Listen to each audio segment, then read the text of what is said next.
안녕하세요. 화학자 장우지입니다. 최근 흥미로운 소식이 있었습니다.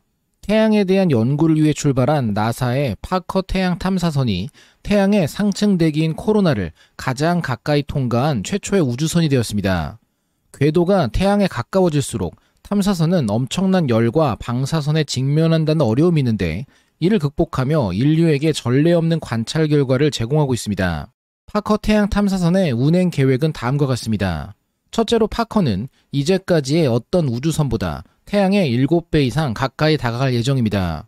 두 번째로 파커는 7년간 태양 주위를 24번 공전하며 점차 가까이 다가가 연구할 계획입니다. 파커의 임무는 코로나에서 뿜어져 나오는 대전된 입자의 흐름인 태양풍의 기원 등에 대한 탐사입니다. 파커 태양 탐사선의 이름은 유진 파커 박사의 이름을 따서 명명되었습니다.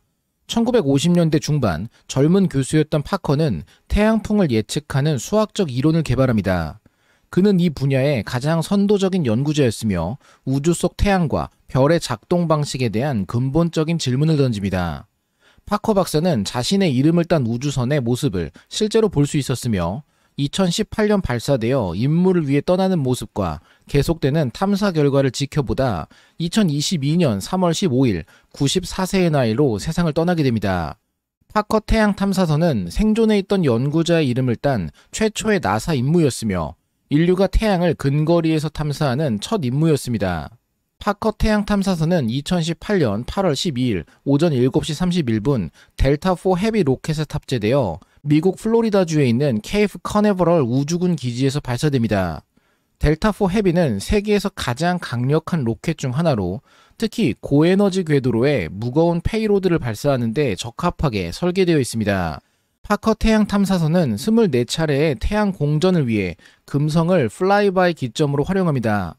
금성에 인접해 궤도와 속도를 조정하며 점차 태양에 가까워지는데 2019년 12월 26일 금성을 두 번째 통과한 기록을 본다면 금성 플라이바이 순간 속도가 2.9km/s 감소하여 초속 26km가 되었고 이로 인해 우주선은 태양에 더 가까운 새로운 궤도로 이동하게 됩니다. 이를 반복하며 총 24회의 계속되는 근접 비행으로 내구성과 정보 수집 한계 측정과 더불어 태양풍에 대한 본격적인 실제 정보를 현장에서 수집합니다. 태양에 근접하기 위해 2024년 11월 6일 금성을 플라이바이 하면서 파커 태양 탐사선은 최적의 궤도에 도달했습니다. 가장 최근에 태양 플라이바이는 동부 시간으로 크리스마스 이브 오전 6시 53분에 이루어졌으며 태양 표면이 불과 620만 킬로미터를 69만 2천 km/h의 속도로 날아가게 됩니다. 나사 웹사이트에 따르면 최대 980도의 온도를 견뎌냈다고 하는데 우리 생각과는 조금 다른 온도죠. 여하튼 계속된 비행에서 파커 태양 탐사선은 몇 가지 흥미로운 정보들을 얻기 시작했는데 2021년 처음으로 태양 코로나를 통과했을 때 예상과 달리 코로나의 바깥쪽 경계가 뾰족한 형태를 가지며 골짜기가 있는 것을 발견했습니다. 파커 태양 탐사선은 또한 태양의 가시 표면인 광구에서 스위치백이라 불리는 태양풍의 중요한 지그재그 모양 구조의 기원을 정확히 찾아냅니다. 우리가 탐사할 수 있는 것은 아직까지는 태양의 가장 바깥쪽인 코로나뿐입니다. 그 아래로 채층, 광구, 대류층, 복사층을 거쳐 핵융합 반응이 일어난 장소인 핵까지 구성됩니다. 단순한 생각으로는 안쪽으로 갈수록 더 뜨거운 온도를 가질 듯 싶지만 실제로는 멀어질수록 온도가 높아집니다. 핵융합에 필요한 온도와 밀도 조건을 고려할 수 있죠. 특히 광구 표면은 약 6,000도로 확인되지만 코로나는 무려 100만 도 이상의 온도를 갖습니다. 우주선은 강렬한 태양의 전자기파를 버텨내면서도 100만 도 이상의 온도를 가진 환경을 통과해야만 합니다. 여기서 우리가 공통적으로 갖게 되는 궁금증은 단 하나입니다. 왜 안 녹을까요? 우주에서 성립하는 온도의 범위와 우리가 알고 있는 물질의 녹는 점을 비교한다면 다소 의아합니다.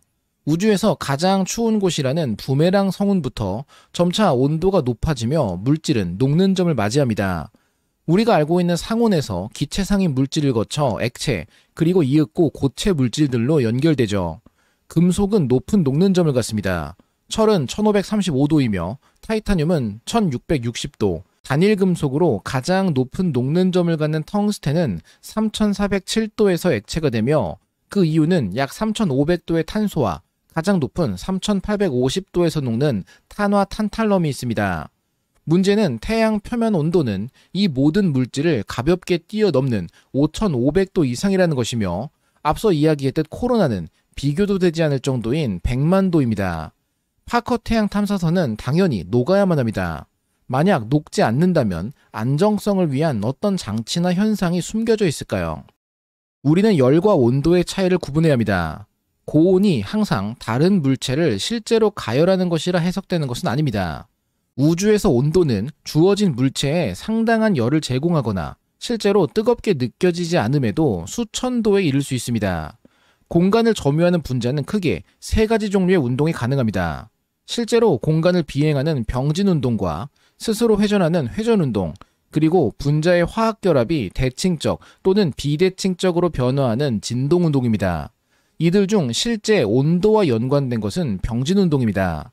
측정하는 온도계 등에 분자가 날아와 부딪히는 것이 반복되며 해당 조건에서의 분자의 열 에너지를 온도로 측정하는 방식이기 때문이죠.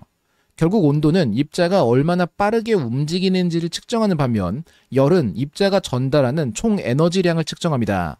입자는 빠르게 움직일 수 있지만 입자가 매우 적다면 많은 에너지를 전달하진 않습니다.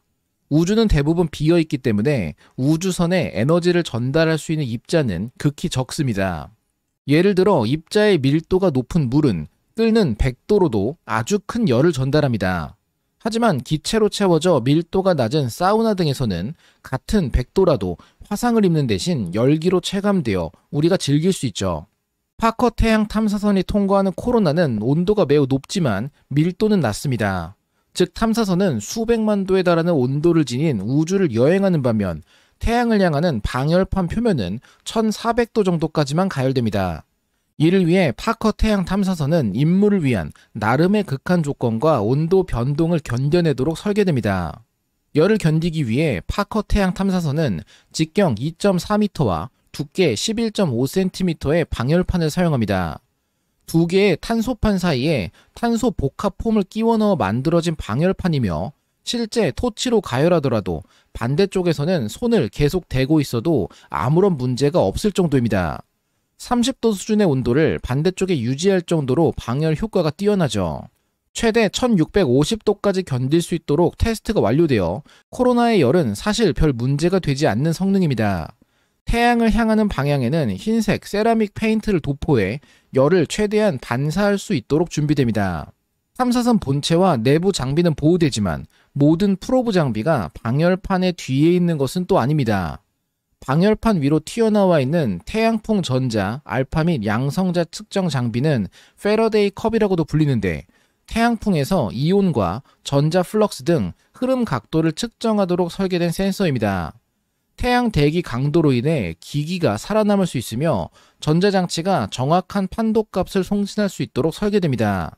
스위프 자체는 가장 유명한 내열성 초합금인 C103 등으로 제조됩니다.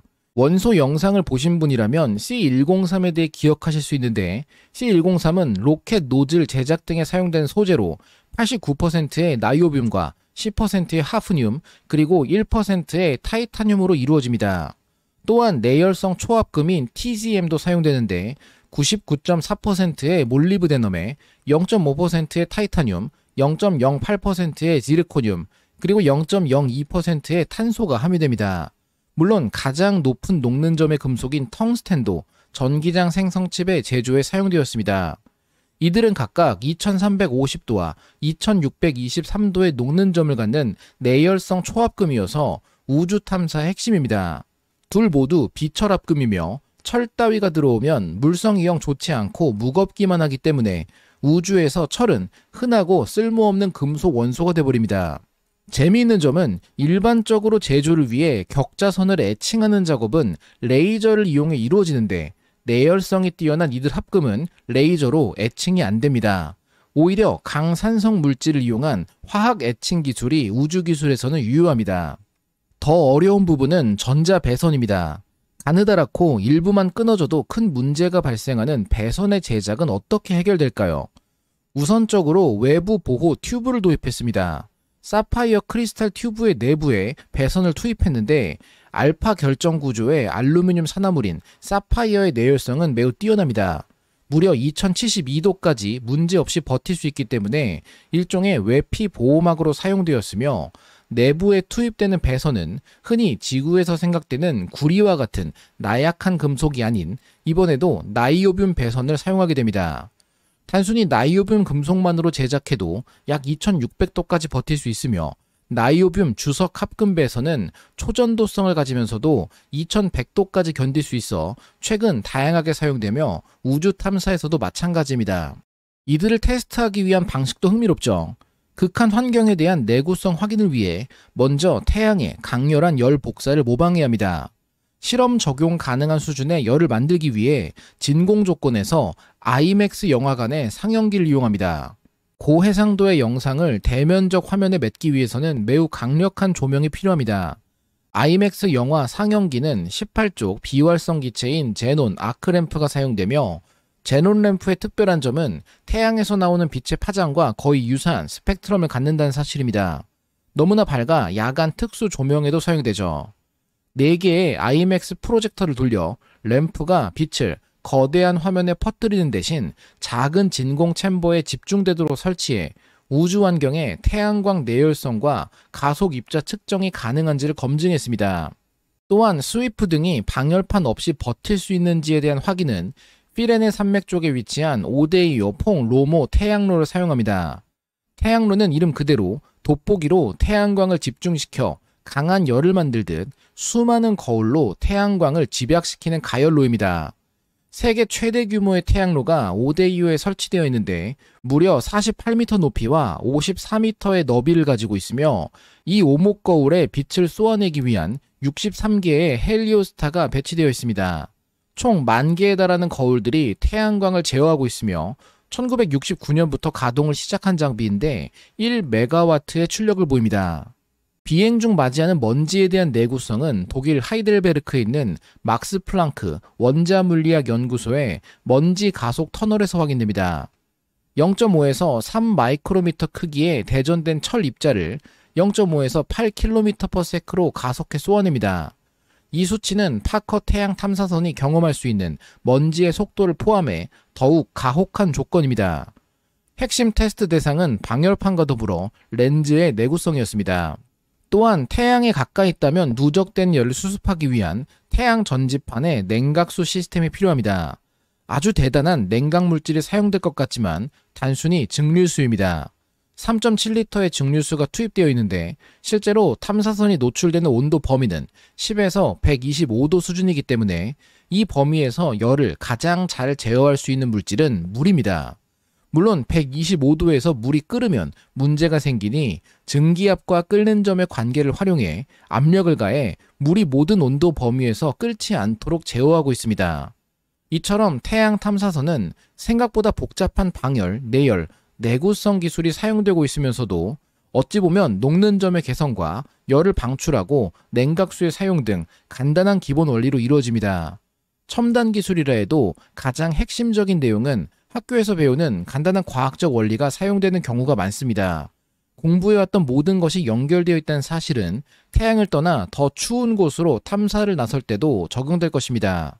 결론입니다. 최근 파커 태양 탐사선에 의해 태양 코로나에 역대 최고로 근접한 비행이 문제없이 성공했습니다.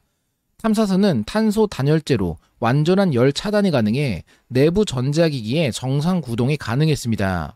외부에 노출되는 전자 배선은 나이오뷴 초합금으로 제조해 버틸 수 있으며 의외로 증류수는 가장 흔하지만 중요한 물이 쓰이고 있습니다.